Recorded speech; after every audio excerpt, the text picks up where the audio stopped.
la la. Join us to talk about everything and anything, anything and everything, anything and everything, anything.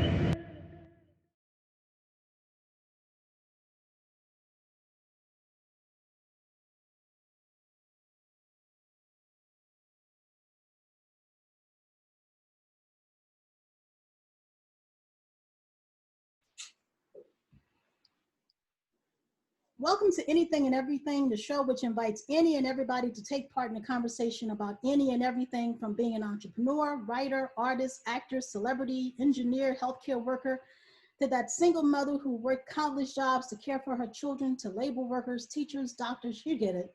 This show is dedicated to acknowledging humanity at its core and to recognize that everyone has a story. I'm your host, Halima Sharif, and I'm so excited to be here and to welcome my first of many guests. But first, for those of you who don't know me, once again, my name is Halima Sharif. I'm originally from New Orleans, Louisiana. I'm a graduate of Xavier University of Louisiana, HBCU all the way. HBCU. Yes, yes, yes. I have worked in the communications PR industry for over 30 years. I have a PR consultancy I started in 2008 back in New York called Halima's World, and I love what I do. Prior to Halima's World, I got my first job at ABC News in New York, followed by a position at BET. I worked in the music industry as a freelance publicist during the time when Jack the Rapper, New Music Seminar, and Black Radio Exclusive were hot back in the 90s for some of you all who are familiar with that. I later worked in politics and then segued to PR and fell in love with the industry when I moved to New York in 1999. I had the opportunity to live in various places throughout the US and abroad and developed, participated, led national teams and successfully launched branded global communications and PR programs for such brands as American Lung Association, Merrill Lynch, Bank of America, Colgate, Palmolive, all those household brands that you guys have heard of, and many of the PR firms such as Burson Marsteller, Young and Rubicon, and several others. Now, enough of me. Let me talk about my first guest, my good friend, my brother, Mr. Kenny Buford. Peace. I can say so much about old KB, I mean young KB. Oh, my OG. I'll take it. All right, well, he's an OG, young G. But a young OG, how about that? Yeah, it depends on what day it is, bro, for real. Right. Kenny is truly my brother from another mother. Yes, ma'am. We adopted each other as siblings from day one. Mm-hmm. Many of you have seen Kenny's name on television. Kenny Buford is a TV and film writer. His journey began at Howard University, another HBCU. HBCU, the Mecca. Well, yes, and that's where he studied journalism. His journey led him to work with the likes of Spike Lee, Martin Lawrence, Ed Lover, Dr. Dre, Jamie Foxx, Nick Cannon, the Wayans brothers, Melinda Williams, Mekhi Phifer, HBO, MTV, BET, you name it. Kenny has done it all. Done it all. So I'd like to welcome my brother KB. Thank you, sis. My first guest. I'm so excited. Thank you. Me too. Yeah, man. You know, Kenny, you have done so much. First of all, I got a question. Tell everybody where you're from, and I want you to pronounce it the right way because many times we don't know how to pronounce the name of the place where you're from. The melody that I'm styling, smooth as a violin, rough enough to break New York from Long Island. Wyandanch, Long Island. The birthplace, the home of Rakim, my man Bumpy Knuckles, my man Daryl Chill Mitchell, a fine actor, funny, good brother, good man. Myself, many good athletes, many good DJs, just a bunch of people, a nice hotbed in Long Island. The next town over, Brentwood, Long Island, EPMD, Keith Murray, K Solo, Biz Markie from that neck of the woods as well. Who else? Just a whole Long Island shout out. But Wyandanch, Long Island, Strong Island. Wyandanch, North Babylon, neighboring town. I grew up in Wyandanch, went to North Babylon High School. Yeah, you know, and I'm familiar with that area because I used to live, when I lived in New York, I started out in Queens and ended up living in Elmont, which is Long Island. So you know where that is. You know, you and I, I'm trying to remember how we met, but I think it was more on social media when MySpace was around. Who remembers MySpace? And I Right. really believe, and we're convinced that our paths crossed somewhere in the 90s because we worked and was associated with a lot of people in the industry that George Mm-hmm. worked with. Tell us about your journey. You know, what made you go in the entertainment industry? You know, who were some of your mentors? You know, when did you get your first start and why? Yo, I was 8, 9, 10 years old, mid 70s, Friday night watching Sanford and Son with my mother. Mm-hmm. And episode came on that was written by Richard Pryor and Paul Mooney, and it was funny, and we laughed the whole night. And I remember turning to my mother as the closing credits were rolling, like, I want to be a writer. And at the time, everybody, you know, at my age, you know, 10, 11, 12, preteens or whatever, wanted to be the next Muhammad Ali or Dr. J or, you know, some sort of athlete or, you know, the traditional cop or fireman.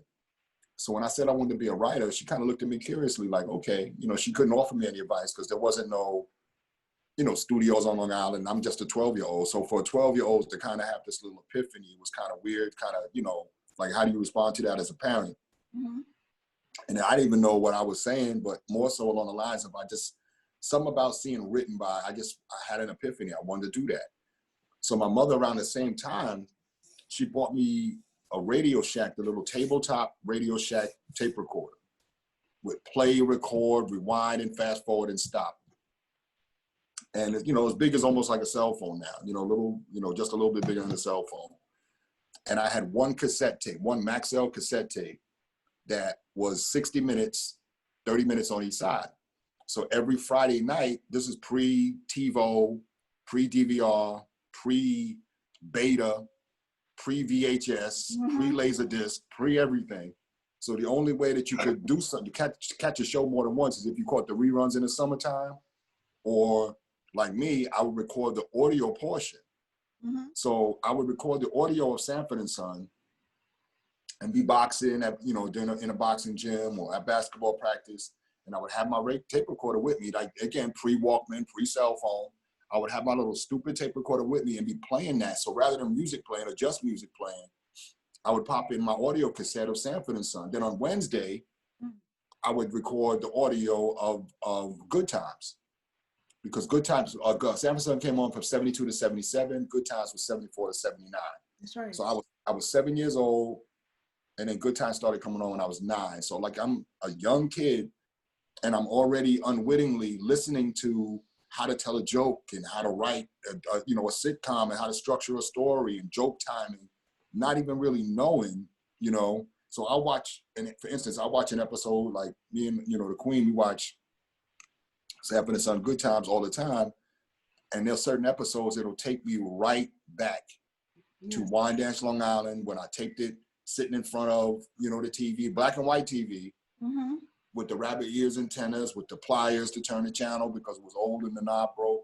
Pre-cable TV, you know, channel 2, channel 4, channel 5, channel 7, channel 9, channel 11, channel 13. And if you was lucky, you got channel 78 for wrestling on UHF, you know. Which one? Hurry up. Give me 1 second, Liam. Hold on. 2. 2 cans of tuna? Yeah. Okay. 2 to Al B. Shore. Okay, sorry.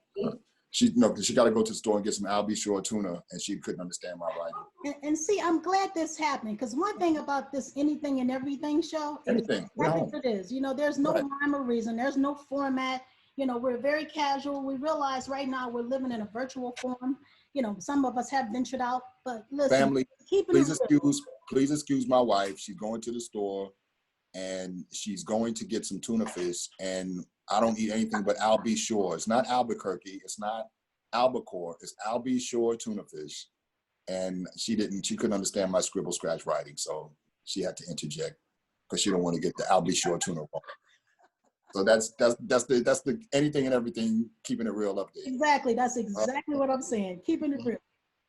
But yeah, so that's like, you know, like I'm like, between that young age and the time I went to school, you know, 10 some odd years later, you know, I'm kind of unwittingly, you know, studying. I had a little, like, and right around the same time too, one of the blessings that gave me the confidence that my voice could be heard, Mm-hmm. was to grow up in New York during the birth of hip hop. Yes. And you know, like brothers like Grandmaster Caz and the Cold Crush and, you know, my heroes, they're the ones that made me like, no one, they were like, hip hop wasn't always embraced. It was frowned upon at first. You know what I'm saying? And, you know, the brothers that basically invented the culture, created the culture, was like, so what? Like, this is what we like to do. This is what we you know, we fucking with, we rolling with. And I kind of felt that energy. I wasn't, you know, bad enough to grab a mic and go rhyme. And, you know, maybe in somebody's basement, somebody's backyard party was at 2 or 3 people. But when I seen other dudes do it, and I knew there was something that I wasn't seeing, like the Spinners wasn't getting down like that. You know what I'm saying? The Hall & Oates wasn't getting down like that. You know what I'm saying? You know, the Rolling Stones wasn't getting down. Well, they was, but, you know, like hip hop was this whole nother energy. And then you had the B-boys and the B-girls, and then you had the music outside of the MCs, and then you had the artwork with the graffiti writers. You know, so it's like all this different expression, all because programs were taken out of school. So there was no writing programs in school. There was no more musical programs. You know, back then it wasn't uncommon to see brothers and sisters that knew how to play the piano or play the drums or play the saxophone, some sort of musical instrument. But then certain programs, it took all of that out to school. And the only thing that we had left was in the crib, was grandma's records or dad's records or somebody's records. And, you know, like in your case, you know, 10,000 jazz records. In my grandmother's case, the same thing. And going downstairs, and that's when I got put up on Curtis Mayfield, and, you know, like just so many greats from like Isaac Hayes back in the day, and, you know, like outside of being a Jackson 5 fan growing up.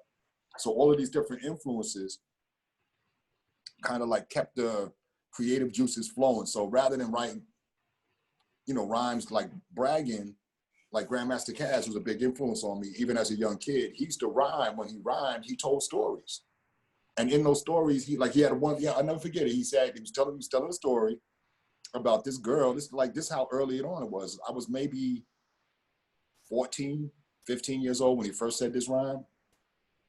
And he talks about sneaking over this girl's house because her parents left the crib to, you know, to get some.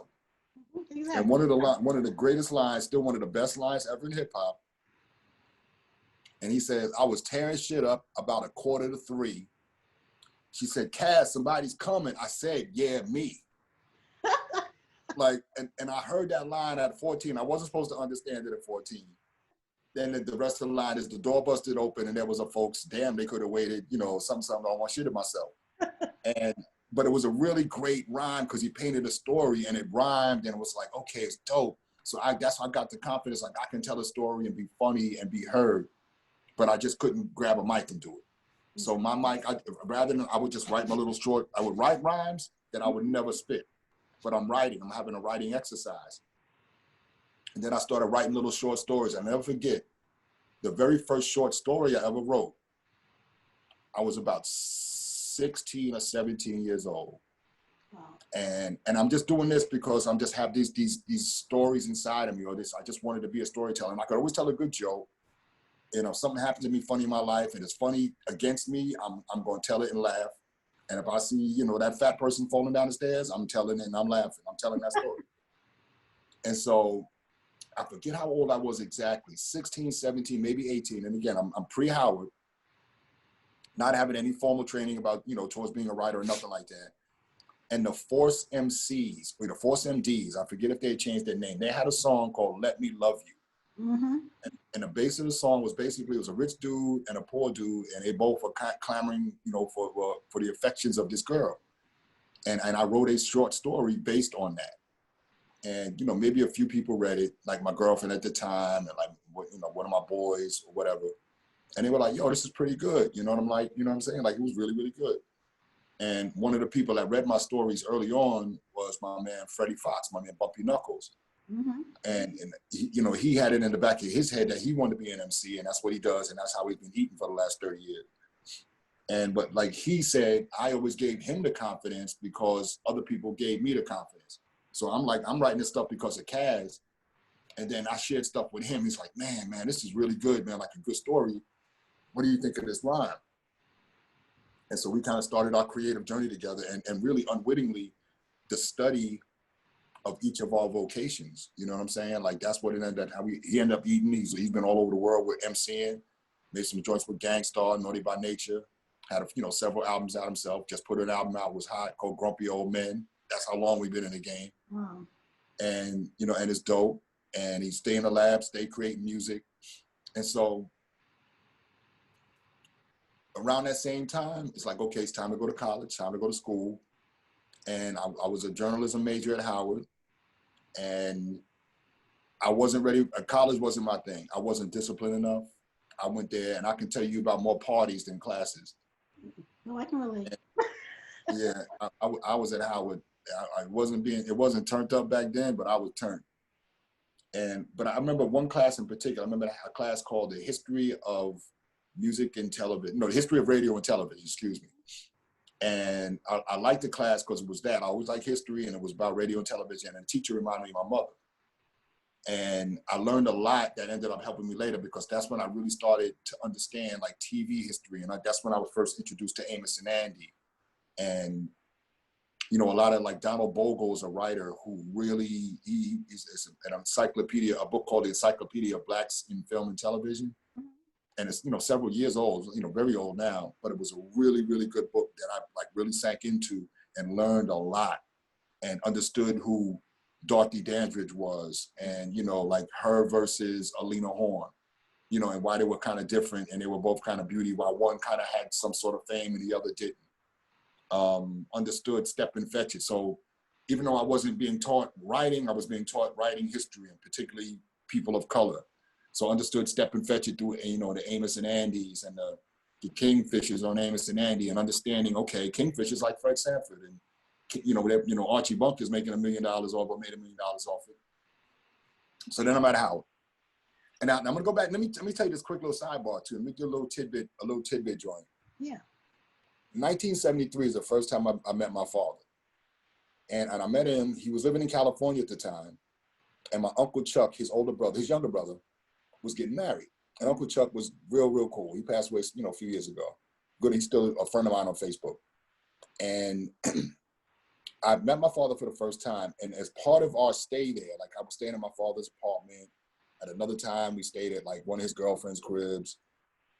Another time, we stayed in a hotel room. And one of the places that we stayed with my father's cousin from somebody on my father's side of the family, some craziness. And his cousin's name was Beverly. She was my cousin's second cousin, but I used to call her my Aunt Beverly. Aunt Beverly's eldest son used to walk around their house on, it's on the tip of my tongue now too. It's a street in LA. Oh my goodness, it's on the tip of my tongue. It'll come to me. But the house we stayed on was in LA.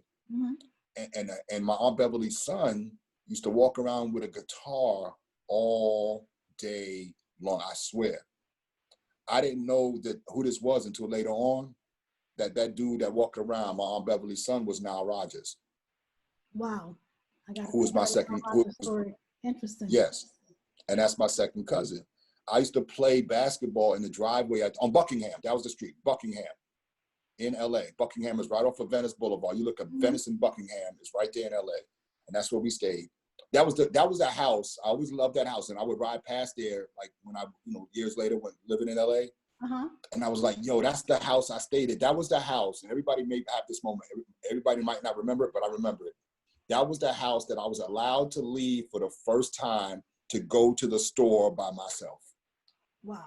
At like 8 years old. Like, you know what I'm saying? I could walk around the corner on Venice Boulevard. And it's a rough little neighborhood out there. It still is. You know what I'm saying? Maybe not so bad. They had a really nice big house.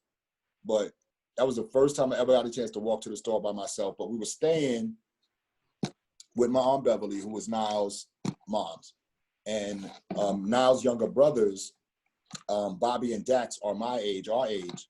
Mm-hmm. And, I ended up, now I'm going to go fast forward. I went to Howard. Remember the Niles story? That's interesting. I went to Howard, wasn't doing nothing at Howard. 1986, Len Bias died. Len Bias overdosed cocaine. And I was like, yo, I'm getting the hell out of here. I was kind of involved in some of that dirt. Not with Lenny, but I remember that very well. Yes. Yep. I was 21 years old, and the summer of 86. And right around the same time. Right around the same time. If damn near not almost to the day that we're talking right now, as a matter of fact, because the NBA draft was like late June, I believe. I want to say right around the same time. And so I went to LA and I ended up staying in Redondo Beach with my Aunt Beverly, my cousin Bobby, and cousin Dax. And, you know, they were kind of like, you know, into a bunch of different things. But I was more like, yo, I'm trying to come out there and get my foot in the door. I'm trying to get my career started. I left Howard. I'm 21 years old. I'm going for it. Nothing was really cracking. I got a job at Radio Shack. And I met a girl one night, a girl from London. And I can take you to the Radio Shack right now on Aviation Boulevard and something in Manhattan Beach or whatever it is. No, in Redondo Beach, excuse me. And there was a girl from London came in, London, England, beautiful sister. And we, you know, flirting with each other, whatever. I got the number, got the digits.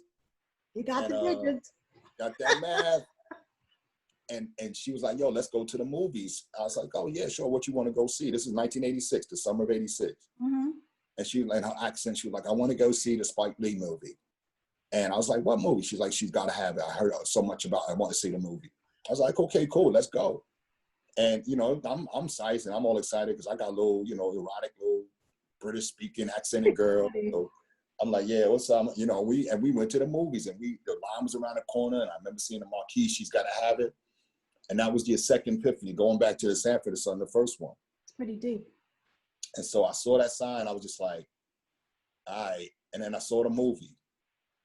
And the movie was funny, the movie was classic, but something about Spike's, the personality came off the screen and touched me as you know, like Allah was working, I don't know, like it was almost that foreshadowing of a feeling. Yes. And this was the summer of 86. The Mets won the World Series that fall. I returned on the bus, 3-day bus ride from LA to New York. And I got back the day the Mets, and it was crazy because the traffic was ridiculous because I got back the same day of the ticket tape parade for when the Mets won the World Series, October 30th, day before Halloween. And in 1986, 1 year later, and that whole time I'm not doing nothing really with my life. I'm working at Radio Shack at the World Trade Center, had a couple other gigs. And one of my coworkers came in and said that Spike was going to be speaking at Howard, my alma mater. I hadn't been at Howard since I left a year or so before to go to California. So that was like 1987? That was 87, Howard Homecoming in 87, yes. And so, and I'm lying to all my boys that's at HU, like, yo, I'm coming down for homecoming, man. My man Spike, because Spike was throwing this big party. And I'm coming down, and Spike's my man. Now, during that whole year, from 86, when I saw She's Gotta Have It, all of that year, I've been writing Spike. Wow. And because I remember reading an article, think about this. I read an article about him in Ebony. And I remember, I think Lynn Norman wrote the article. And I remember seeing 40 Acres and a Mule Filmworks, and I looked it up like in a phone book or something like that, Halima, something crazy like that, and got the number or got the address. And rather than sending headshots, like professional headshots, I was sending Polaroid pictures. Like I was going to be an actor, I was going to be something, you know what I'm saying? And I'm writing them letters, and I'm just like, yo, I want to get down, please put me down. Never heard back. This whole year, never heard back. Wow. So I was like, all right, yo, you know what? I'm gonna go to Howard's Homecoming. And the Spike Act funny style, I'm gonna punch him in the face, and then I'm gonna be famous for that. But you ain't gonna just ignore me. And he was at the time, if the Howard University School of Business right now is on Georgia Avenue, and Spike was speaking there. And at that time, it was the first year that building had opened. And I remember Spike was greeting people and, you know, doing everything. And I finally got to the front of the line. I bought a t-shirt, and I was going to have him sign a t-shirt. And right when I stuck my hand out to introduce myself, he looked up, and he was sitting down, looked up and said, Kenny Buford. Wow. And I was like, yeah, like, what's up, man? I was like, yo, I've been writing you letters. He's like, yo, I got all your letters. I got your phone calls, because I ended up 718-624-3703. That was the number. Wow, that's amazing. 718-624-3703. That was the number to 40 Acres and a Mule. at 124 DeKalb Avenue, Brooklyn, New York, 117. And you know about her. You wrote it so many times. Yo, who remembers phone numbers from the 80s? You see what I'm You know saying? what? Believe it or not, I do too. I remember my number in Chicago, 324-5073. You know, 861-8719, another phone number. I'm like, why do I remember these numbers, man? But we had to remember them joints. Yeah. It wasn't no phone remember for That us. industry. That's why we have no cell phones. Right. So 718-624-3703. That was the number to 40 acres. May still even be. Wow.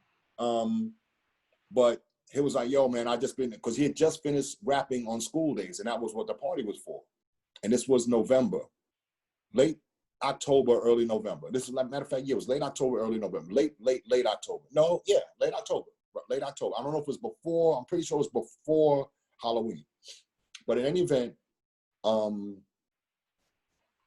he's like, yo, man, like, I got all your letters and I got your messages. I've just been really smart with School Days, and I'm going to put that out. I'm still editing that. Mm-hmm. He's like, yo, you still looking for work? I was like, yeah.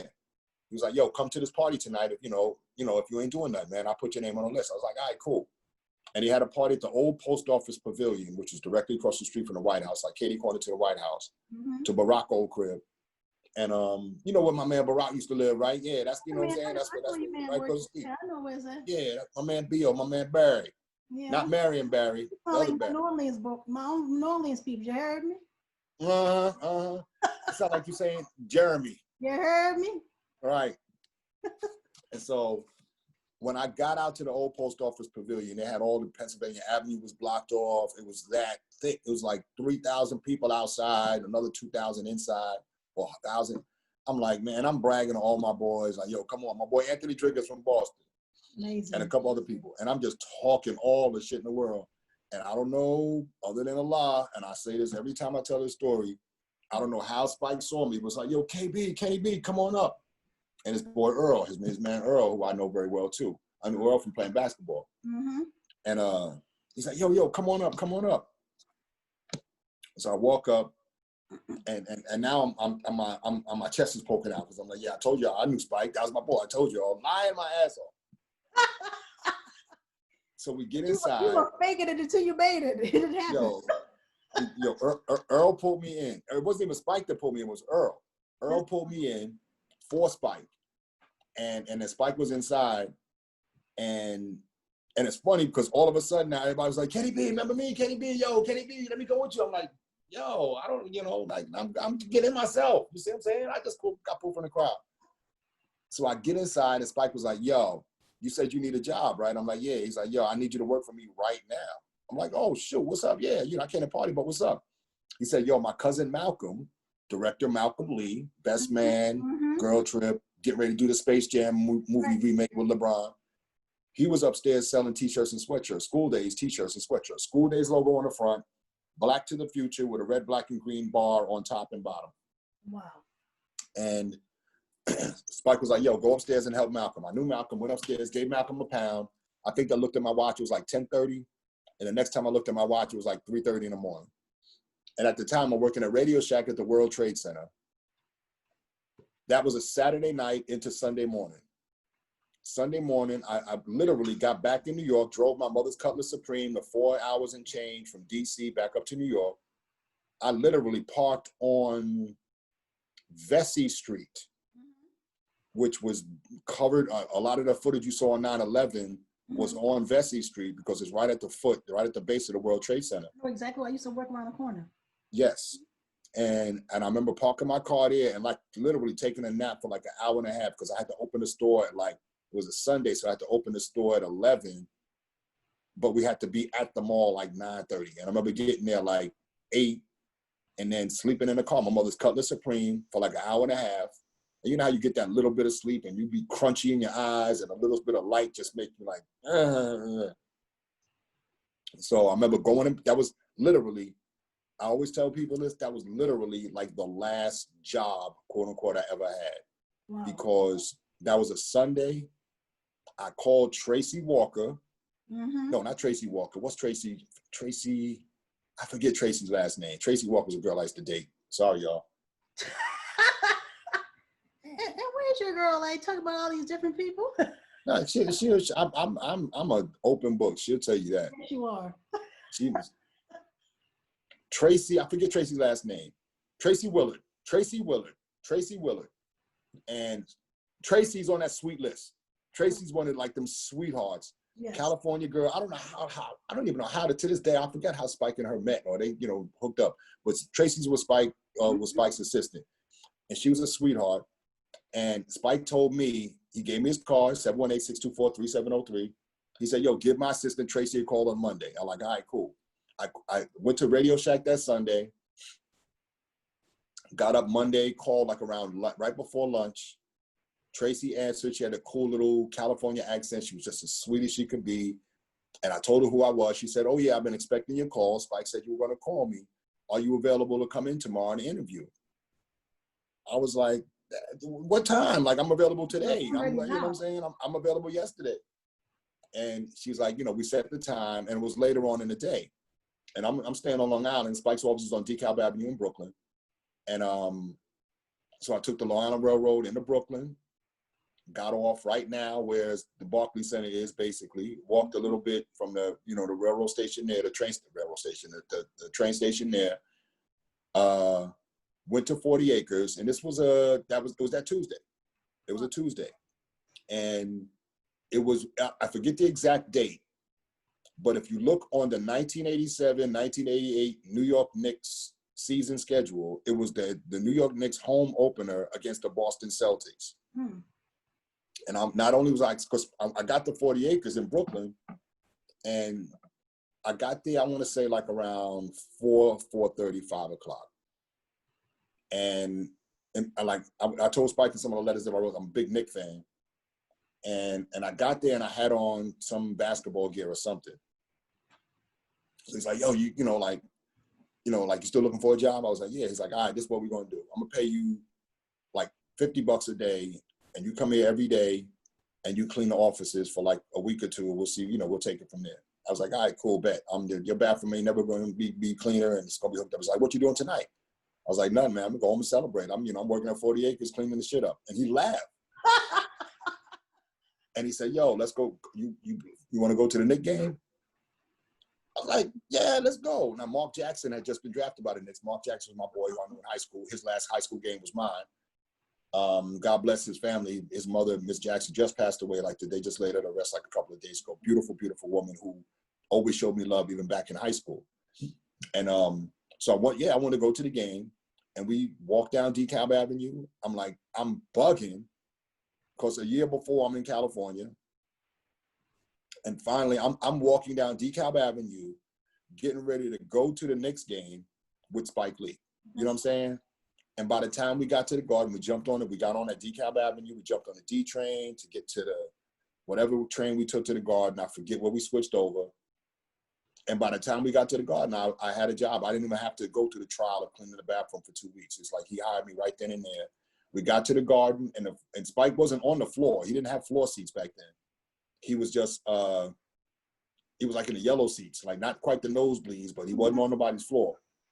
And he had seats right next to Chris Rock and Nelson George. They all had like seats together, and they were at that game. And that's for my first day on the job. I meet Nelson George, Chris Rock, with Spike Lee at a Knicks game, watching Larry Bird and Mark Jackson and Patrick Ewing and like the greats from the 80s.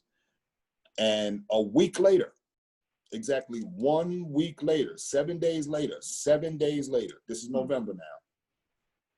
Exactly 7 days later, we're on a plane to Chicago to film the Mars Blackmon Michael Jordan Air Jordan 3 commercial. Wow. And I'm standing on Michael Jordan's shoulders as Spike's stand-in as we do the rehearsals. You know what I'm saying? Please tell me you have a picture of that or somebody, because that's like so iconic. Spike's brother, David Lee. That's amazing. Spike's brother, David Lee, he has it. And somewhere he has he has a lot of great pictures like that. Yeah. But a week later, that was the first thing, like maybe the next month, the first music video I ever did was the Butt video with EU. I remember that. And then I'm like, all during this time, I'm in the offices every day, Wow. gearing up for the release of School Days, which came out that February. Now, here's another crazy, like, little KB, anything and everything sidebar. Any and everything sidebar. If you remember, and still to this day, unfortunately, brothers was getting killed over the Jordans. That's right. I do remember. You know that. what I'm saying? Like all over the country, man, people were getting murked out for a pair of sneakers. Crazy. And so when we did the commercial, we shot the commercial, and I was with Spike for 3 campaigns: the Jordan 3s, the Jordan 4s, and the Jordan 5s. 3 years, 3 campaigns I did. And I got good friends with Jim Riswold, who was the guy that basically bought the idea to do these commercials to Nike. He worked for an advertising company called Wyden and Kennedy. And I got to be real cool with him, and I would handle a lot of Spike's t-shirts and hats and all that stuff, all the merchandise I did. And I was actually the VP of merchandising in 48, because that was my actual title. And so I would put together a package a week or so before Jim Riswold was coming to, or wherever we were going to shoot the commercial. The first year was in Chicago. So like a day or two before, no, that first one, I bought a bunch of stuff, because that was just like last minute. I didn't have a chance to mail it. So I bought a bunch of stuff to Chicago, a bunch of sweatshirts and t-shirts and hats and stuff. And Spike was putting out, more and more stuff for the merchandising of School Days. And Jim Riswold was like really appreciative, real cool white dude. And I, like, I'm a New Yorker, man. I ain't no shame in my game. I was like, yo, Jim, ask you a question, man. What do y'all do with the sneakers? What's supposed to happen to the Jordans after the shoot? He's like, I don't know. I'm just probably put them in a box and leave them on the shelf. I was like, yo, bro, let me have them. Like, what size are they? It was like 9.5. That was my size at the time.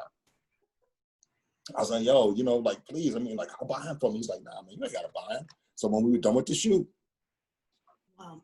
I left in November. And don't think I didn't wear them every second I had the chance to. I'm sure you did. I took showers in them shits. I took the garbage out. And I'm thinking, even if it was a size 8, you're gonna make your big toe fit in them. Yo, dude, and the crazy thing is this though, Lima, is that brothers was getting killed for their Jordans. And I had the Jordans 4 months before everybody. Spike had his pair, the ones that he wore in the commercial. And whoever had them in Portland, because that's where Wyden and Kennedy, that's where Nike was based. But no one in Brooklyn had them. It was just me and Spike, and no one else at 40 Acres. It was me and Spike. No one else wore my size. It's called a prototype size. I just happened to wear the prototype size. And for 3 years running, I had Jordans 4 months before everybody. I got approached a lot, not in a confrontational way, like a threatening to rob me way. Like Mike Tyson pulled up on me one time. And first time I ever seen a Benz truck. Wow. And, and he's asking me, yo, where you get those? Like, these were the Jordan 3s. No, the 4s, excuse me, the 4s. Right. My youngest one is a Jordan nut. Yeah, this is the ask your parents part of the show. Like, ask your dad, ask your uncle's part of the show. Like, you know what I'm saying? Like, literally, okay. If I reference the white shadows, like, ask your parents. Yeah, you know what I'm saying? know. Right. If I talk about the Jeffersons, ask your parents, ask your grandma. Don't ask Mecca. So, yeah, and then, my first movie was Do the Right Thing, and which was that following summer. So it was the summer of 88 that we shot it. Spike came out with the script in 87. School Days was out in 87. 88, right? And we started shooting the summer of 88, yes. Do the right thing. Now, what's interesting about this, and we talk about how paths cross and how I feel like you and I met each other some kind of way, we just didn't know it. But, it just shows you hard work, continuing. That was back when we had yellow pages. I haven't even seen a in a while, yellow pages and white pages. Yep. But I met Spike and Monty Ross and all those guys in New Orleans in 1988. And it was during the time for the National Black Media Coalition. I was there. You see what I'm saying? So I was just t-shirts. I was outside wherever Spike was set up. But Spike would often just set up a booth. So that's what I'm saying. I'm thinking it was there, and I even had lunch. We went out. But it's amazing because a lot of us are still connected on Facebook. But it's funny because I was still in college. I was like a sophomore, junior in college, and I was just like you, hungry, gung ho, the sweep floors, do whatever it took Yep. to maintain my integrity to get into that industry, Mm-hmm. So yeah, you did literally do. So I know we had to cross these other paths. And then you mentioned Niles Right. Rogers. I worked with Niles back in 19, like in the 90s, because there's a PR firm out in Italy, Appia Group, and they were doing something with Niles when he was in New Orleans for the House of Blues, and I set up this whole thing. I'm like, man, this is like crazy. You don't realize what you're doing in this industry because you love doing it so much that you just keep doing it and you don't think about it. I look at you like it was destined for you to be a writer. It was destined for you to meet Spike. And and again, for during that time, the ill thing was this: like we would get ready. I remember, like we were getting ready. It was the day of, it was the day before. The day before our first table read. It wasn't the first day. The day before our first table read for Do the Right Thing. Wow. And I was out. I think I was out actually delivering scripts to people because I remember taking the script to like Giancarlo Esposito, delivering at his crib. Sam Jackson. I remember having to meet Danny Aiello's representatives. I mean, I was running out like kind of messaging just all day long, just delivering scripts to people because Spike had did like some last minute changes on the script, for the Do the Right Thing, the table read. And so I remember John Turturro, in particular, and I remember him, John Turturro was it's still to this day, and I love that dude, man. That dude is so cool. Like when I showed up at his door, he had on a robe, and he's was eating some spaghetti or some chicken parmesan or something, and invited me in the crib and was crazy cool. And he said yo, I like you because you remind me of John Starks of the Knicks. All right, well, thanks. And he was just cool. And I remember going back to the office that day after making all my runs, delivering scripts and doing whatever I had to do that day.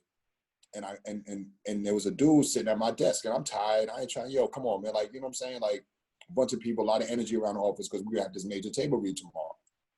And this dude with some EK glasses on, little part down the side of his head, little short, little fade, EK glasses on. It was hot as hell. It's June or whatever it is. And this asshole got on a hot ass USA boxing jacket. And it's I was like, yo, Spike, who's your man sitting at my desk? And I'm cocky. I'm a real jerk. I'm a real asshole. Yo, who's your man sitting at my desk? Couldn't just say, hey, brother, it's my desk. You mind if I sit there? Hey, yo, Spike, who's your man? And Spike was he started laughing. And he's like, oh, yo, that's Martin, man. That's Martin Lawrence, man. He's one of the dudes that's, he's one of the actors in the movie. I'm like, yo. And then Martin, I forget exactly what Martin said, but he said something to the effect of, you ain't got to get an attitude, bro. You know what I'm saying? You could have said something to me. And I could tell right away he's from DC and the way he stood up. And I was like, nah, bro, you cool, man. Whatever, man. What's going on? And I met him and I introduced myself. Then my boy Steve White was right there. Introduced him. I met him for the first time. Comedian Steve White was also going to do the right thing. And then me and Martin, matter of fact, that's what it was. Because I boxed. And I saw he had a USA boxing jacket on. I said, yo, you box? He's like, yeah, I box. Real little DC accent, little Murnberry. Yeah. And we just hit it off. I was like, yo, man, roll me, man. Let's go get something to eat. Because that's what it was. I hadn't eaten. And literally, we live right up the street from Junior's. And I wanted some Junior's. I wanted a burger from Junior's. And I went up to Junior's and we got some Junior's and got some cheesecake. And me and Martin hit it off ever since. And him and Robin Harris were roommates. Yeah. They were roommates. So I used to go there every night. And they just if you can imagine Robin Harris and Martin Lawrence in the same room and just joning, just clowning, just snapping on each other. And I used to just sit back in tears, yo, just crying. Other people might be there every once in a while, but other comedians, they couldn't hang. They couldn't hang. Nah, they couldn't hang. Them two dudes. And Robin Harris used to watch old Humphrey Bogart movies and old black and white James Cagney shit. He liked old joints. And Martin used to be like, man, what the fuck is you watching, man? You know what I'm saying? Can we please watch, some modern shit? Can we please watch Menace to Society? You know what I'm saying? Can we watch I'm Gonna Get You Sucked? Can we please watch a fucking, or whatever was out? All that other stuff they watch later. Matter of fact, no, it wasn't even that. It was yo, can we watch Uptown Saturday Night or Let's Do It Again, man? Come on, man. I remember those. Yeah, let's watch Cotton Comes to Harlem. You know what I'm saying? Like, he watching James Cagney and Gone with the Wind. And like, we're like, come on, Robin. A lot of people know that about Robin Harris. That's my guy. But yeah, then we did Do the Right Thing. Mm-hmm. And me and Martin got very, very close. And like, even just everybody that worked on that joint, we were all very close, man. That was such a dope movie to work on. And that's like losing your virginity to Halle Berry. You know what I'm saying? It's like, it don't get much better than that. You know what I'm saying? Like your first movie is Do the Right Thing. Circle too. I mean, you think about that circle, man. Yes. And think about the relevance of that movie even today. You know what I'm saying? Like Radio Raheem was George Floyd. That's right. You know what I'm saying? That's the same exact shit. That's right. Same exact shit. It surely is. Wow. And so it's like, you know, that we knew we had something special. And because of that, like them late nights, them early mornings, you know what I'm saying? Like Luis Ramos, who is in that movie as one of the Puerto Rican brothers on the steps. That's how we first met too. We ended up, you know, years later when we did the Martin show, Martin was like, yo, let's call Luis, man. We need some Mexican presence on the show. We need some Puerto Rican presence on the show. Not Mexican, Luis is Puerto Rican. But we need some Puerto Rican presence on the show and some Latino presence, man. He's like, yo, let's call Luis. And all because of Do the Right Thing, you know? So we had this really, really like tight family, Spike Lee University, we all alumni because of that movie. You know what I'm saying? Like that's a lot of people refer to it as that. And great writers that came up out of it, great casting directors like Robbie Reed, Ruthie Carter just got her flowers and her props like a year or so ago. Because she was the costume designer, you know, for Black Panther and so many other things. But she's been down with Spike since, you know, School Days. She did this shit. Look at Madame Riri and all of the stuff that she did in School Days. You know what I'm saying? And Spike, that's one thing about Spike. Spike hired the same people, you know, because he know he ain't gonna get no headaches and he know he gonna get professional stuff. You know, shout out to Ruth Carter. You're my boy. You're my mentor, man. It's like this cat taught me so much. Monty Ross, that's my man. Oh yeah, man. Like that's my guy, man. Like Monty, that's my man right there. Monty is the reason a lot of those movies had a consciousness and a backbone, man. You know what I'm saying? He could stand up to Spike in a way that make, but you know, Spike, yeah, and you know, and Monty was always about something bigger than himself. He was always about, you know, something beyond just his pockets, and he was always trying to teach and always trying to bring somebody up. Yeah, that's my man. I love that dude, man. That's to this day, he's looking like Black Moses now with all that gray in his beard. But his skin ain't cracked at all. That's my heart, man. I love my, and I snap on, again, that's my love tap. But people know when I start snapping on, that's my love tap. But and so Lehman, that's what we did. We did Do the Right Thing. That was 80, we shot it the summer of 88. Came out summer 89, 1989, that number, another summer. And I left Spike I literally from 87, the day I got hired. I remember I left 40 Acres the same day, the Knicks home opener in 89. Wow. I was just looking to spread my wings and get out and do something. And Spike was very autonomous in that he wasn't going, Spike hasn't really written too much that he's written with other people. He may adapt something, you know what I'm saying, which he did for Black Klansman, but he's, you know, like I wanted to be a writer. And, you know, I have my tone to do. I learned a lot about movies. I learned a lot about the business. I learned about, you know, how to work hard. I learned about establishing and maintaining relationships and establishing friendships with people. So when it was time for me to spread my wings, one of the friendships that I established was with my man, Ted Demme, who had created this show at MTV called Yo MTV Raps. And Ted was trying to transition from TV into film. So whenever I would see him at one of Spike's functions or just an industry or city function or something like that, he would always kind of pick my brain. And I was just like, yo, I'm trying to come like to Yo and fuck with y'all. He's like, yo, what's up?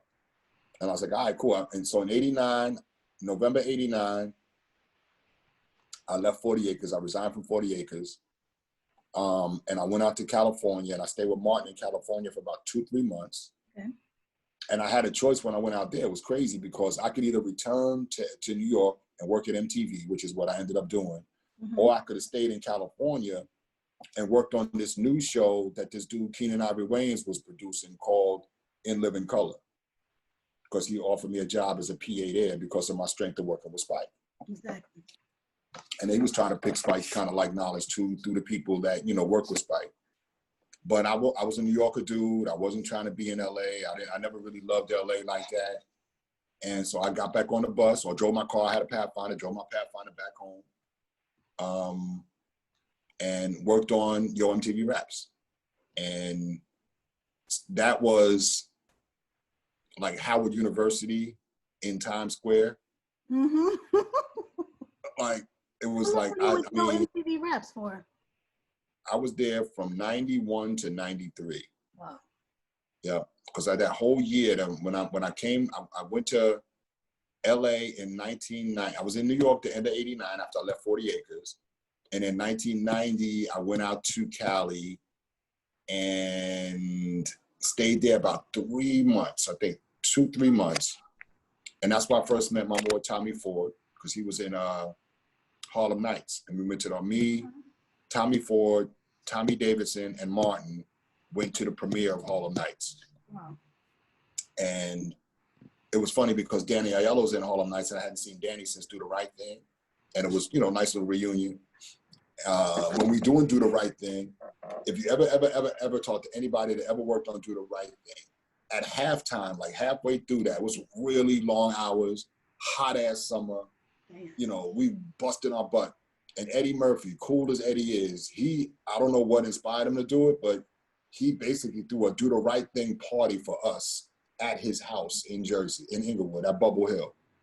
Wow. And it was epic, legendary party. I'm sitting up in a hot tub with girls on each arm. You know what I'm saying? I still got some pictures. I got some of those pictures. I got a couple of pictures from that day. And that's why I met Eddie, and Eddie's cool to this day, always gives me love to this day. I know all his people, like his security dudes and, you know, his assistants. And so 1990, had a chance. That's where I first met some of the Wayans brothers and Keenan and them. And so came back to New York, kind of messed around. I remember doing a show called Rescue 911, where Wesley Snipes was a paramedic. Yep. Or a cop or a paramedic or something. Bringing back all the memories. Yeah, that was, what else, man? There was a couple other shows that, like I worked on a couple of movies around town. I worked on New Jack City for like a week as a PA, or like a week or two as a PA. Mm-hmm, mm-hmm. And then I think I quit for some, I don't know, I think I quit. But yeah, I'm not like I quit because I had some other jobs that was paying more money. Right. And then I had a chance to be at MTV, and that was 1991. Mm-hmm. And like I said, that was like Howard, you know, in Times Square, and I got a check for. And, you know, think about it like this. Working at MTV was dope because every week we got the hottest rappers who were out at the time, but then the up-and-comers. And some of the up-and-comers, you know, that like household names now, like, you know, like Everything Rakim were already established, but yeah, like Busta Rhymes with Leaders of the New School, and, you know, Gangstar, and, you know, like no one really knew of a lot of them in the late 80s, early 90s. So we put them on, and I'm around these cats every week. One week I'm with Heavy D, next week Chubb Rock. The week after that is, you know, we on the West Coast with NWA. You know what I'm saying? The week after that, we in Houston with the Ghetto Boys. You know, we down in Miami with Uncle Luke. You know, we in this city, we in that city. Like, we all over the place. And people are coming in from all over the place to, you know, to fuck with us. And that was dope. Then you go back, that's on the studio. That's just on the set. And we go back to the office, just me working and doing whatever I had to do, writing some of the scripts for Ed and Dre. You know, coming up with really intelligent, kind of thought-provoking questions for Fab on his show. Like, we went to Pamplona, Spain, and did a show with the Running of the Bulls. You know what I'm saying? No hip-hop theme per se, but like, I ran with the Bulls because of that show, and that was the scariest shit ever. Like, I've skydived. I skydove on my 50th birthday, and I ran with the Bulls, and that shit was a close 1 and 1A, like, of which one left the biggest stain in my pants. Like, now that's some crazy stuff. Yo, that hearing the That would of scare the those hell out of me. bulls or them bulls' hooves. Hey, wait a And minute, you how see, many bulls? That's what I want to know. well, what they do is they release bulls in waves. So they usually release between 6 and 8 at a time. And like, depending on, like, it's crazy. It's almost kind of like you got to pay for certain areas along the path of where the bulls run. Like, so the more prime time spots, you got to pay more money for. So you might have a ski mask spot, but you better know how to get the fuck up out of there when them bulls start coming running at you. And to hear that, and then to see Spanish dudes, like, with the fear of God, it's like, for their life with a bull on their ass, and he's kind of like slapped the bull like, yo. And then to see a dude get flipped in the air by a bull, like, and land on his neck, you know what I'm saying? We were like, oh, like, yo, the rush, like, was so crazy. And we on the ground. So imagine the same similar rush, skydiving. Yeah, you crazy. Like, walking to that, when that boom, and that door opens, Done. and all you see is like 30 miles that way, the mountain.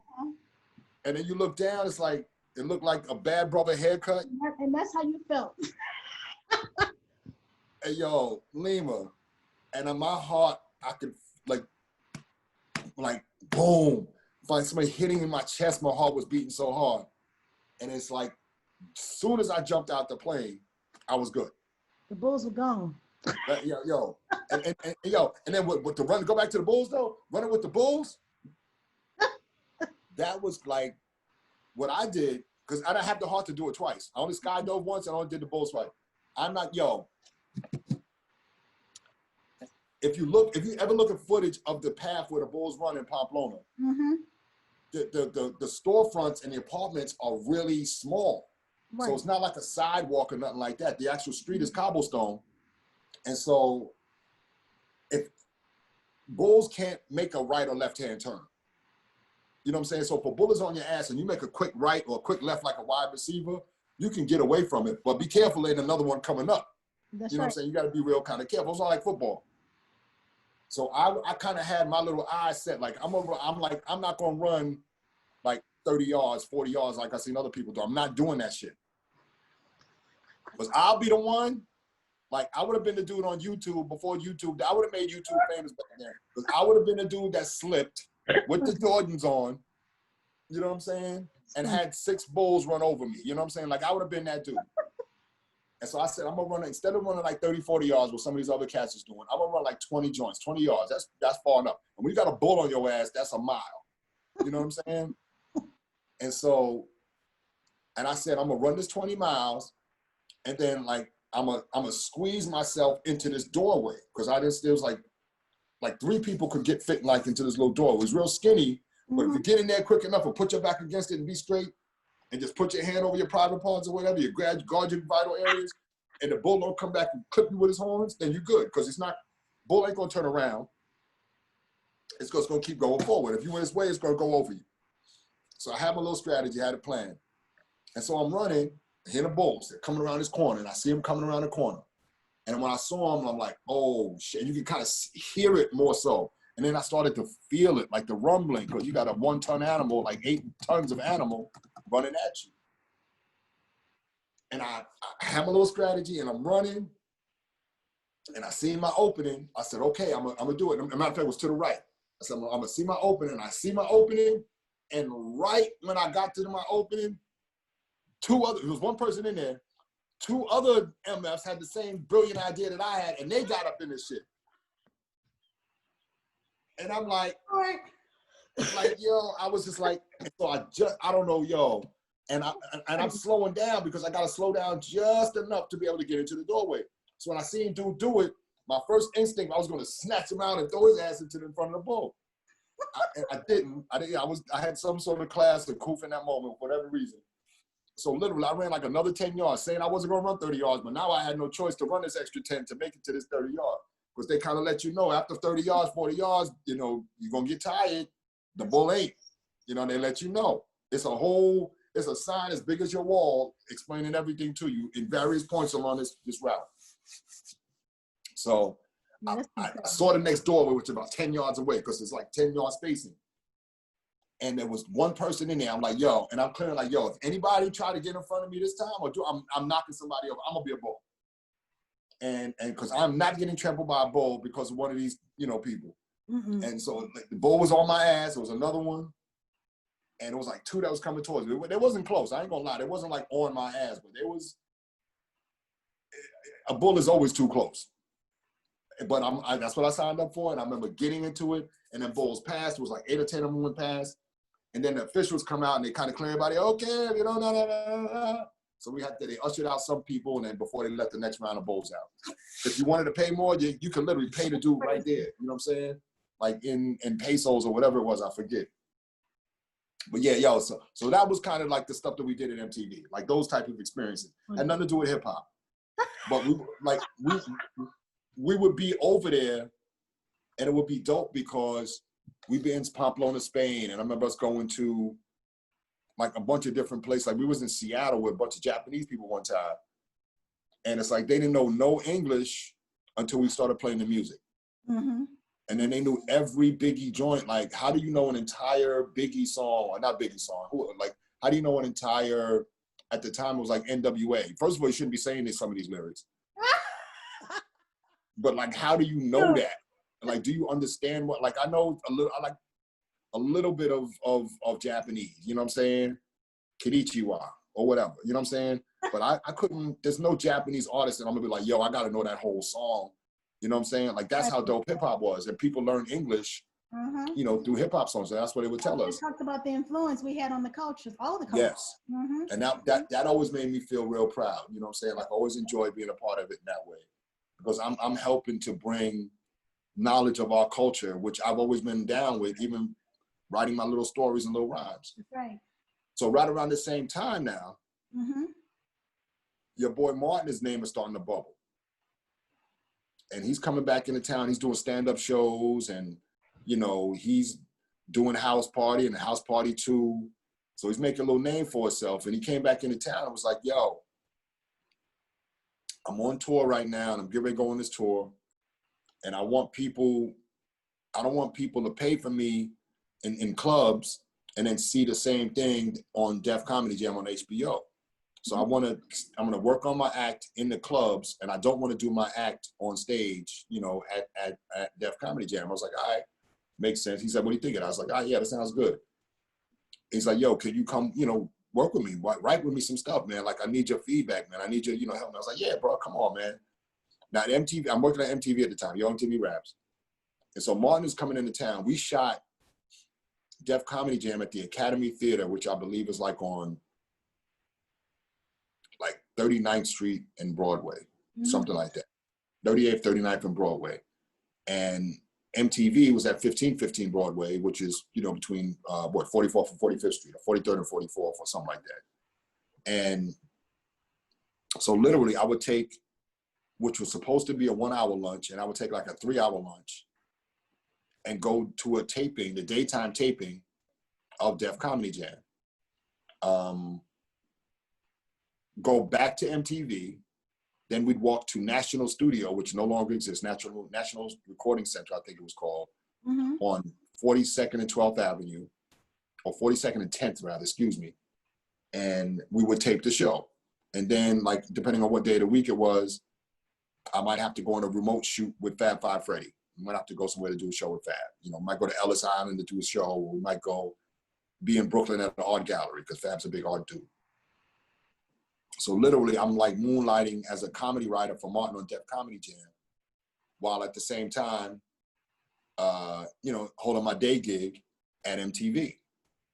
So then, Chris Albrecht, who, excuse me, who's the head of HBO, and a lot of people don't know that HBO Independent Productions produced Martin.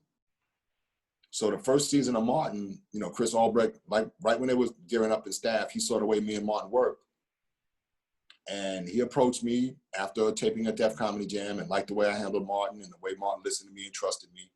And he said, yo, man, I would like to extend to you an offer, man. All my life I wanted to be a writer. So here it is. I'm getting my first writing job offer, right? Is that something? And I declined and I said no. I told him no. And he kind of looked at me like, okay. And that's like, I explained to him, like, my son Elijah was just born. And I didn't know, I didn't know how I could leave my son, man. You know what I mean? And, he was like, okay, I understand. And so, they went back. I didn't take the job. The first season of Martin came on. And during that first season, Martin was flying me out like once a month. He was flying me out to California from New York once a month. And he was asking me what I felt and the energy. And when he wasn't flying me out, every time the episode aired, he was calling me up. So it would come on in the East Coast at 8 or 8:30. I forget what time it came on, 8 o'clock. So at 8:31, wherever I was, my phone was ringing. My apartment, my grandmother's crib, whatever. My phone was ringing at 8:31. What you think? What you think? What you think? Every episode that first season. And he was flying me out. A couple episodes I went to and saw on taping. So then when I went out one time, I hung out with some of the writers, Benny Richburg and Bentley Evans. And they was in the parking structure, Halima, arguing about, we were going to go to lunch. And they were arguing about where they want to take Benny's Benz, which he had just bought from Will Smith, or do they want to take Bentley's Benz that he just bought from Raphael Sadiq? And I'm on the D train every day. And you're like, just give me one of them, please. And I went back. I never forget. I went back. We had lunch. We went to, oh man, it's a tofu place. I never had tofu before. I forget the place. It's a Chinese food tofu place. That was 1992? This is 1992, yes. And yeah, late 92, 93. No, yeah, 92, 92. No, 90, yeah, 92. Late 92, early, all throughout 92. And I remember going back to Martin because I was hanging out with the writers because he had like some interview to do during lunch. And I had this glow, I had this look on my face and he was like, yeah, you see them cars they drive, and you see the houses they rock. I'm like, yo, I ain't know it was like that. I think my son would understand. You know what I'm saying? and so I'm one of the few people. I don't know any other person, and I mean this with the deepest love and sincerity. And I love Martin. If you ever get a chance to see this, man, I hope he hears it. But like, I owe it so much to him because I didn't have to jump through hoops. I didn't have to do nothing. I had an office for me waiting. I had an agent. I had a contract. I didn't have to do no ass kissing, none of that dancing in September. I didn't have to do none of that. And I didn't know the first thing, however, about writing. Wow. Everything I told you up until this point, I worked with Spike, but I didn't know about writing. I know I could write, but I didn't know, and I definitely didn't know what it was right to write on a show. Right. So I kind of laid back in the cut and kind of absorbed everything first season. Then I, kind of called back on my recording of Sanford and Son and recording of Good Times. And was like, okay, use that same understanding that you have how to tell a joke, and instead of listening to it and repeating it, now write it down. And I remember my first script on Martin was a script called Fat Like That. And it was, Martin was trying to basically get back into shape. So as you know me personally, you know how much fitness and health and fitness means to me. So of course, that was the first episode.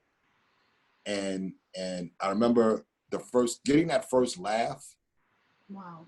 From an audience of 300 people, 400 people, all laughing at the exact same time off of something that I wrote at 4 a.m, you know what I'm saying, in the comfort of my own home, hoping that 400 people will laugh at it at the same time. Yes. My first district is crazy how the laugh kind of hierarchy goes. Hoping I can, make myself laugh. If I think it's funny, okay. So then I present my script to the other writers on the show.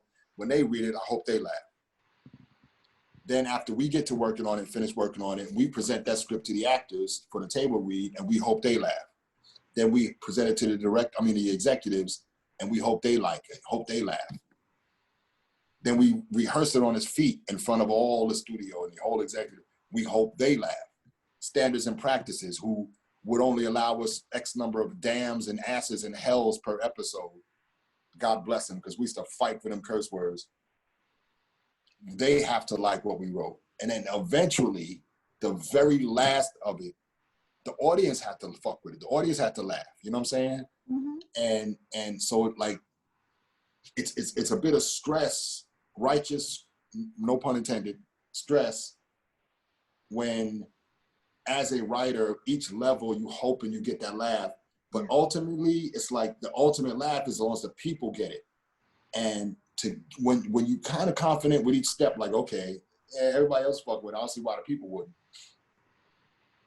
When you first hear it, that first laugh, Lima, it's like I can't even describe it. It's like seeing your kid for the first time cry, or hearing your kid for the first, like, it's beautiful, it's music, it's like, yo. And I remember saying to myself, it was surreal. Like I have the vision in my head now. And I remember looking around, and then after the episode ended, Martin brought me out and introduced me in front of everybody and gave me this, it's my boy from New York. I came up with him, yada, yada, yada.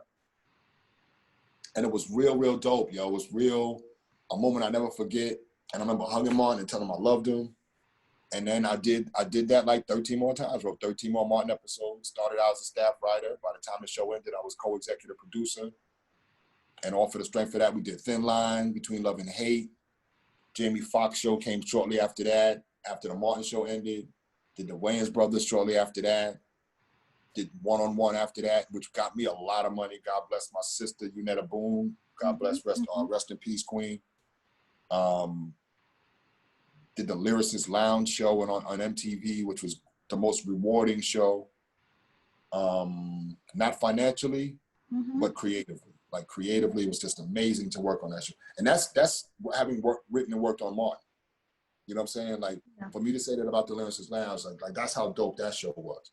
Because them dudes on that show was genius, man. Like, if you ever get a chance, look up the Lyricist Lounge show. And we did lyrical sketches. Like, it's hard enough to do sketch comedy, like on a show like Saturday Night Live, where you see the sketch for the first time on like a Monday, and you got to perform it live in front of an audience that's going to be broadcast to 30 million people. Yeah, serious. You know, at night.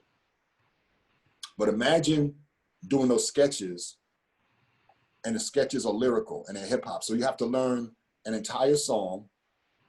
You can't just stand static in one spot. You got to move around, or have some sort of animation, to your movement. And then you have to write your own rhymes and make it rhyme and be dope. You know what I'm saying? Like, because you can do all of that and be whack. Anybody can do that, but it's not always going to be dope. Right. And then got to do it again the next week. Or it's not even just one sketch, like a one song, because it's like a song that you're doing a live video for. That's really what it was. And it was the way them brothers, man, them sisters worked on that show was just amazing. Like, they were geniuses. Look up the Lyricist Lounge. Anybody that's watching this, look up the Lyricist Lounge. Definitely. If you ain't up on it. And then after that, kind of worked on a bunch of shows that never made it to air. Then I did Method Man and Redman had a short-lived show on Fox that was really, really good. That was going to be good had we decided to stick out a little bit longer, but the fellas just didn't want to do it. What else? And also, quickly, my sidebar, I got another call I got to make. I got another interview I got to do at 6, so I got about 15 minutes. That's cool, man. Well, listen, you had and you continue to have a hell of a journey, and yes, ma'am. You just think about the fact that you nurtured your gift. You constantly nurtured your gift, and I think this is something that our young people of today need to know. Is that it's not an overnight success kind of story. You literally have to pay your dues. I mean, like I did the same thing. I used to volunteer. I didn't get paid no money, and we just had to work through it until we got to where we wanted our career. What are some of those? Just to keep going for the next 15 minutes. What are some of those hurdles you had to face as an African American in this space? As a writer. It wasn't easy, but how did you get through those hurdles, and what kind of advice would you give someone who's not necessarily a writer, but somebody who wants to go in this industry as a writer, as an entertainment industry, as an artist, or whatever that may be? What kind of advice would you give them? Well, like, it's different now than it was back then. Yeah. One, and then again, my journey is different because I was one of the lucky ones. Like I said, I just happened to know the star of his show.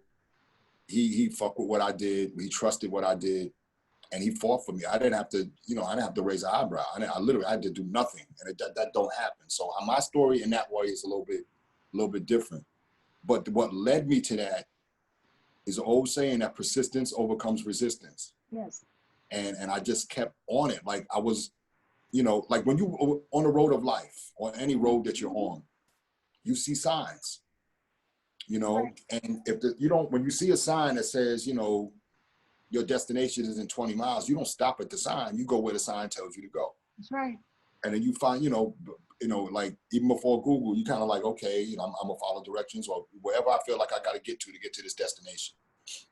And for me, I just kept, and it's what like faith always plays a part in anything and everything we do, because I just kept feeling like Allah was giving me different signs to keep forward in this direction, or he kept putting signs in front of me, you know. So I'm in California, and when I was in California living out there, you know, with my cousins, and like I said, it wasn't easy, you know what I'm saying? Because I didn't have a car and I'm walking to work every day with some docksiders on and my feet are all hurt and blistered. But I'm like, something's pushing me, man, something's pushing me. And I had that job and I've got my first paycheck at Radio Shack. And I used that money to go take a girl from London to see She's Gotta Have It. You know what I'm saying? That's right. And so therefore I got like that extra little, right when I was at the end, that's when Allah gave, like to me, Allah gave Moses a fig tree.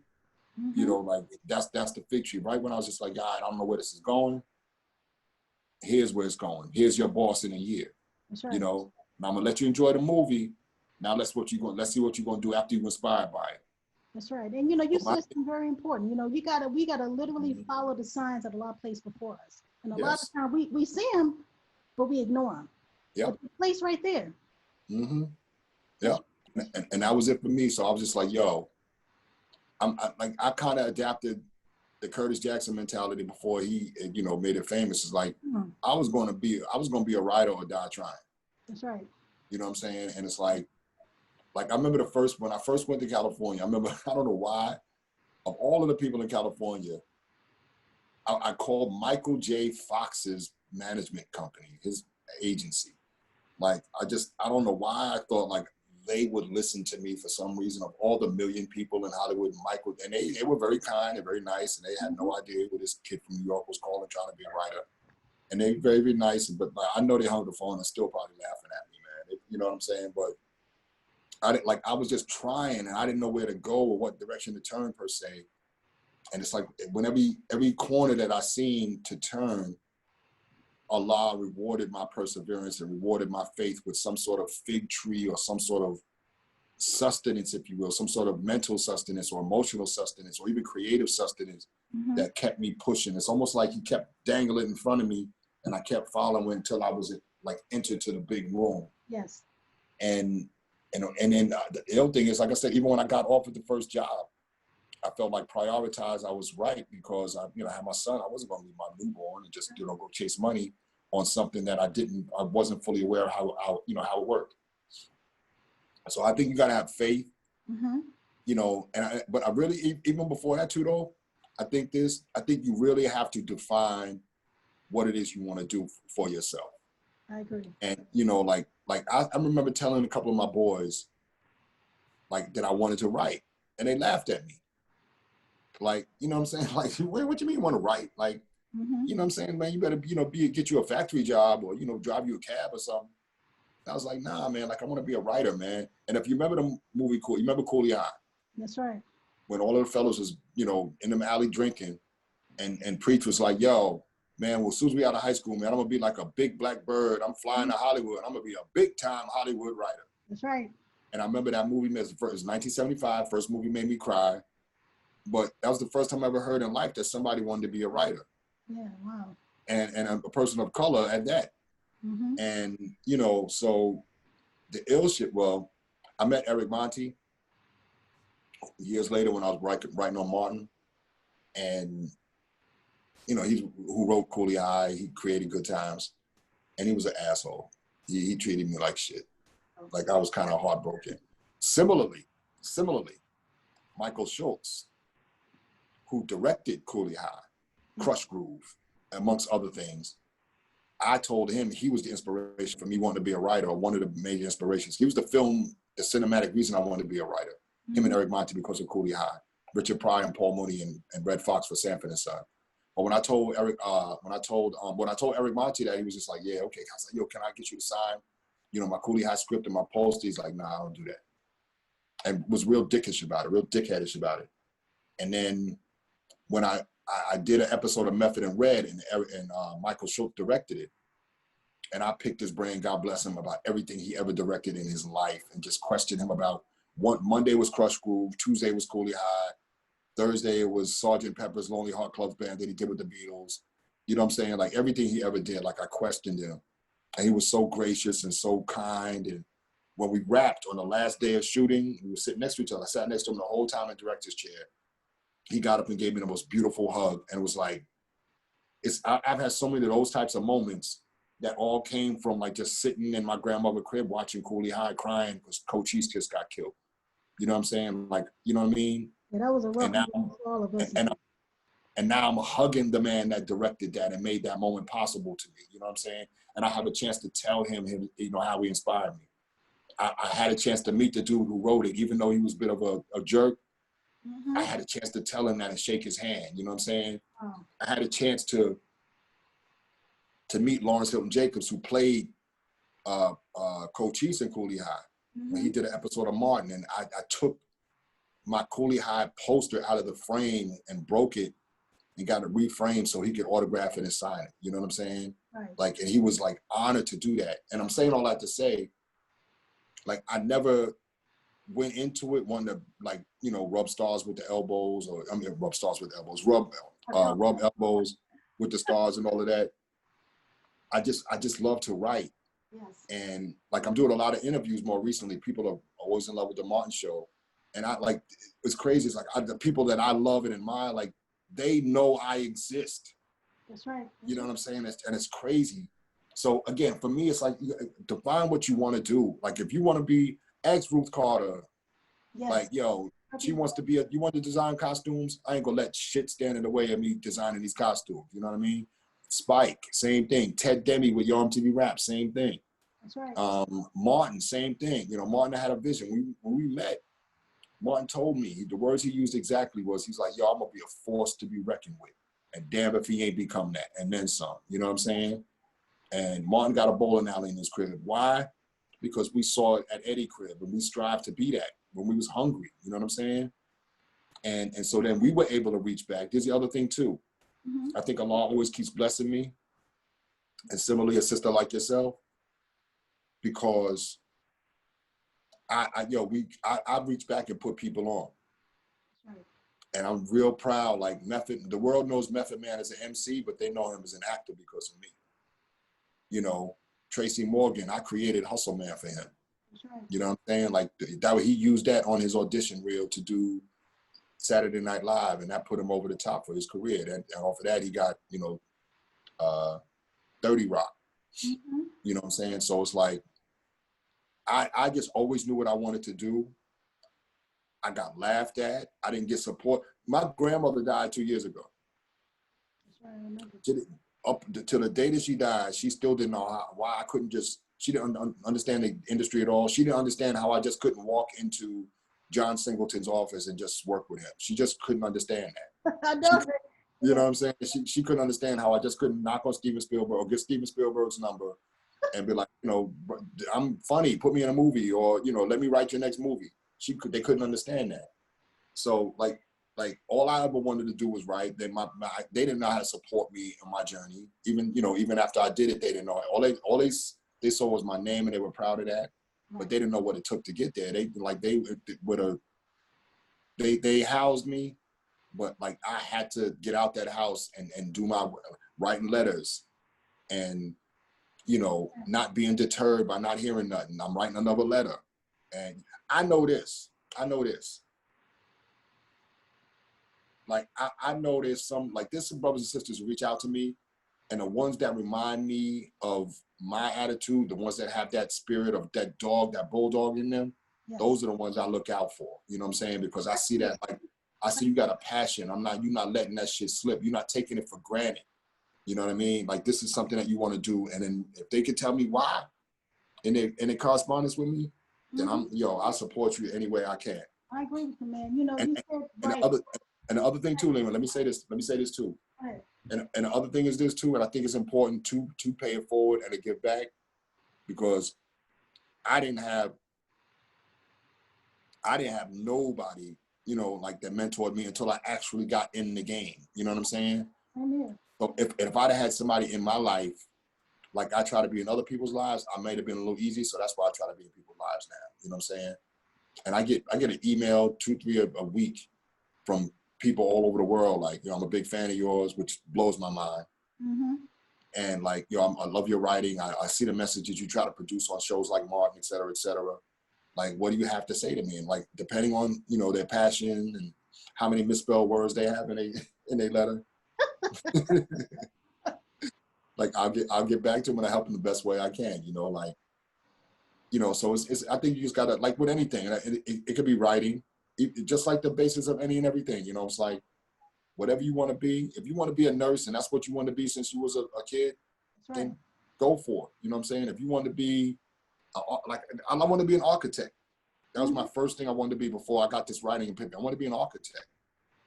And I remember thinking, like, I don't know no black architects. You know, like I know Frank Lloyd Wright as a you know, a white one, but I don't know no black architects. But my mindset was back then, What's that? well, I'm gonna be him. Exactly. You know what I'm saying? Like, I'm gonna be him. Like, that's like literally that's what my spirit was. And it just so happened that energy went towards writing. And then when after the, you know, once I got the writing bug in me, like, I know that's what I was put here to do. And that's what I'm gonna continue to do. And it's like, I ain't even wrote my best thing yet.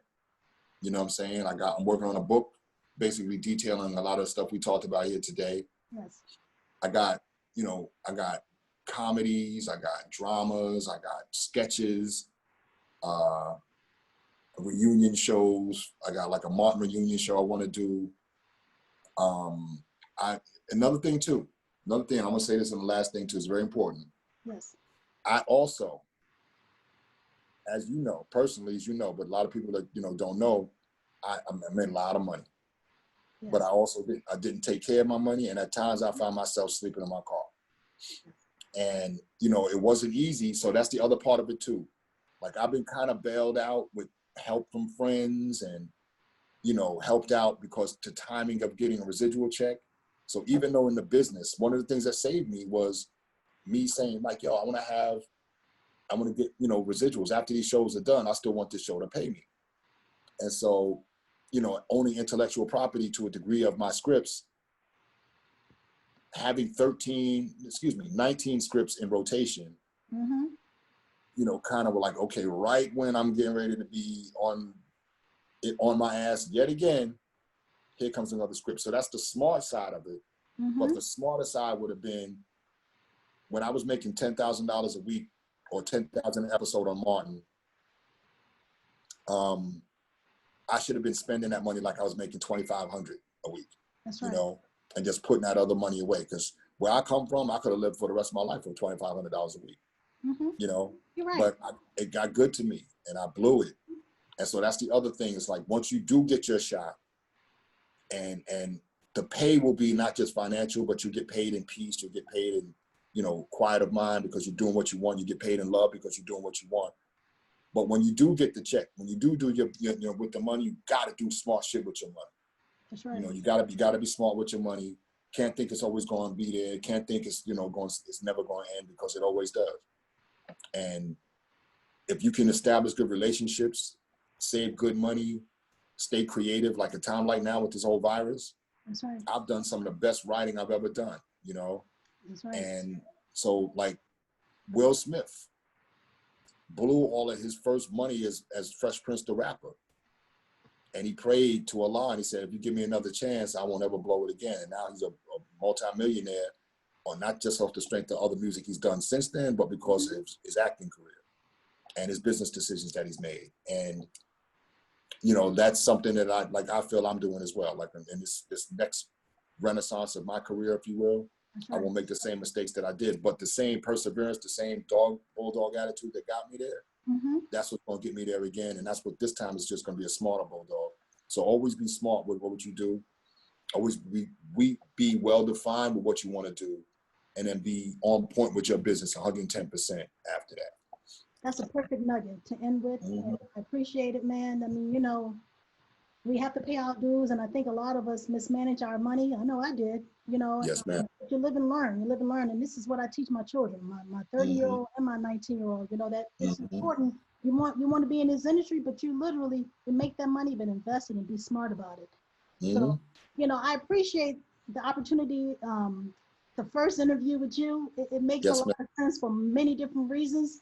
Yes, ma'am. Normally the show would last an hour, but I think this is important because this is going to be the first 2-hour special. Right. Yeah, that's No, it. you That's know, how you got I it. don't even know how That's how long you it is. know. This is for recording because that's why it's called Anything and Everything. And Yes, you ma'am. know, I have a lot of respect for you. You already know that. You know, Yes, you're my ma'am. brother. Likewise. You're my friend. There's nothing I wouldn't do for you. I appreciate your contributions to being a writer, to Thank you, sis. humanity. You know, you're a great father, a wonderful man, and I ask Thank Allah you, to sis. continue to bless you in all that you do. And Thank you, Queen. You you know, too, Queen. Thank as I always say, much peace, many blessings, and what I always say with my little crazy poses, keep it moving. you. And I was going to say, do you have your hand on your hip right now? Did you No, just pose with you had your hand on your you hip know for a what? minute? I'll put my hand on my hip because you know I got Yep. a little pretty for no reason. I would not feel one bit of remorse if I just hung up on you right now. Okay, whatever. I still have that picture of us in New York when I'm posing like we have no sense over there in Macy's eating our stuff in our face with guac and everything. Yo, do you every Center. every single picture that you ever we've taken together, you looking at me like I'm a fool. like this boy is a fool. Like he don't know how to act. I remember that, that was so much fun. I'll tell people about that all the time. That's hilarious, I must have told Diamond that story like 100 times. Hilarious, man. Mecca always loves it too. So yo, sis, and again, thank you too, because you are a queen indeed in the truest sense of the word. You're a true woman of Allah, and I have ultimate respect for you. Like I love you, but I also like you. You know what I'm saying? Like I don't like all that's important, man. Like, I got a lot of people. You can love. That's right. I believe that. I love them. I'm like Larry from the Floaters. I love everything and everybody. That's but right. Liking some of y'all, I don't know what I don't know. I don't know what to say about you, but But you, my man, Big Weezy, all my peoples. You know what I'm saying? Like y'all got my love, man. We appreciate you, man. We really y'all got my respect and my like. I'm looking forward to us coming together and you having some gumbo with us and everything else. So we're gonna make that happen, okay? Yeah. And yo, another real quick little sidebar. Yeah. Diamond is like, she went to New Orleans, years ago, and she like her little nipples get all in a bunch behind New Orleans. So she's like, when she know you from there, so she's like, yo, can we please? I'm like, all right, let's go. Cause she went to Dillard. Like she went to just visited Dillard and lost her mind. Yeah. Like, she's like, yo, it was so dope. And we went down there. She didn't attend there, but she went down there just my mother graduated from Dillard University. She was the first class of School of Nursing in 1950. Yep. Yo, see, that's so dope. That is so dope, Serious, yo. man. I love that. Yo, the history of that city. Oh my God, I miss NO2. We gotta, so yeah, we gotta make it happen after this COVID stuff goes away. Yeah, give Rona a call and tell her stop acting up. I will. And and once she stop acting up, once Rona start acting up, we can go ahead and get back to our lives, and we'll do that, sis. All right, my brother. Listen, I love you. Handle your business. Love you too. And as always, keep it moving.